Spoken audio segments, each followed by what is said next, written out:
ilm va odobsiz hayotimiz zulmatga aylanadi.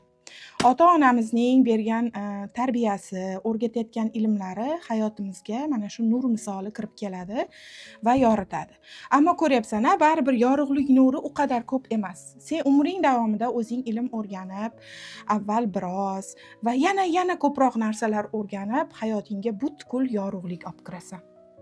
Ya'ni demoqchimanki, ota-onaning o'rgatgan odobi va ilmiga tayanib qolish kerak emas. Sen hayoting davomida uni boyitib borishing kerak. Nima uchun? Chunki seni zamonang boshqa, seni yashayotgan shart-sharoitlaring boshqa va qolaversa, ota-onang senga o'zida borini berdi. U o'zidagi nurdan ajratib senga yana nur kiritdi hayotingga. Endi qolgan umringda sen yana uni o'zing boyitishing kerak. Ha, endi ota-onamda o'rgatgani shuda, mana vaqtida o'rgatmaganda deb nolib o'tirish kerak emas. Hayot yo'li davomida farzand o'zini o'zi boyitadi.